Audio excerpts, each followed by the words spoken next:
البداية. لو انا عايزة ابتدي مع طفلي، عايزة استغل الاجازة، عايزة اسسه بنفسي، عايزة اشتغل معاه، هو بيعرف يلون، يمسك قلم، خد تنمية مهارات، عايزة ابتدي حروف. اخطاء كتير هنبعد عنها، والطريقة الصح اللي هنبتدي بيها. اول حاجة طبعا في الاخطاء المشهورة اللي اتكلمنا فيها كذا مرة وبنأكد عليها تاني، ما تمسكيش ايد طفلك.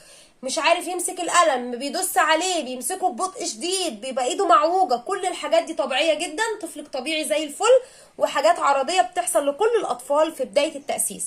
مهما كانت المشكلة ما تمسكيش ايد طفلك، هيطول عليك المشوار شوية بس انت كده ماشية صح. طيب انا مش همسك ايده، ابتدي ازاي؟ اول حاجة طبعا في الحروف حرف الالف.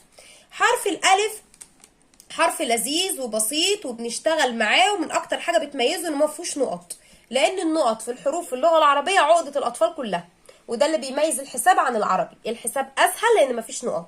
طيب اول حاجة هعمل له مجسم بحرف الالف كده. طبعا الرسومات مش احسن حاجة، يعني انا مش مميزة في الرسم، بس انت بترسميها له، بتخليه يلونها، بتجيبيها له مطبوعة في كراسات، بيخليه يلونها، يتعرف على شكل الحجم، بعتذر، شكل الحرف وحجمه كبير، ويلونه عشان يبقى الموضوع مبسط، في تلوين، في لعب.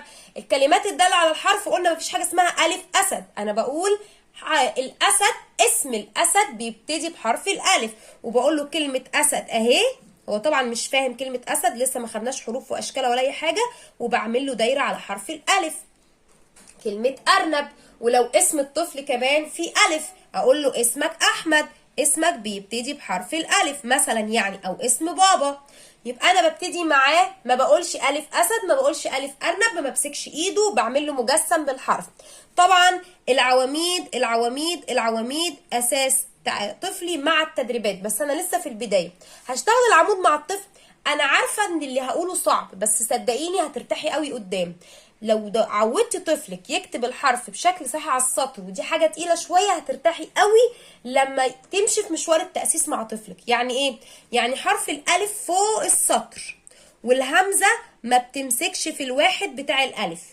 في اطفال كتير بتعمل واحد وتيجي في نص الواحد كده تقوم عامله شرطه الهمزه وعامله طاقيه صغيره، ده غلط.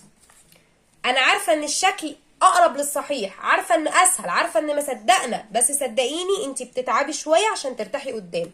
طيب في حاجه تانية، في ناس بتعمل الالف الواحد لوحده والهمزه لوحدها بس لازقه، ما تنفعش برضو. طيب ليه؟ عشان في مرحله قدام حركه الكسر، لما بتخش على الالف الهمزه بتنزل تحت. طب اللي لازقه فيه ده وقعت ازاي؟ فانا لازم اسس صح ان الهمزه مش جزء من الواحد، الهمزه فوق الواحد وفي ما بينهم فراغ. تمام؟ لو قدرت اخلي طفل يكتبه فوق السطر يبقى انا كده زي الفل. بيجي في النص خلاص معلش، انا برضو لسه في مرحله البدايه. يبقى انا بشتغل عواميد، بقول له ان الكلمه الداله على الحرف مش موجوده ان انا اقول الف اسد، لا دي موجوده في اسمه فقط. احاول على قد ما اقدر اخليه يكتبه بشكل صح على السطر، مش عارفه على الاقل ابعد عن الاخطاء اللي بتاثر على كتابه الطفل في المستقبل في كل الحروف او في مشوار التاسيس بشكل عام.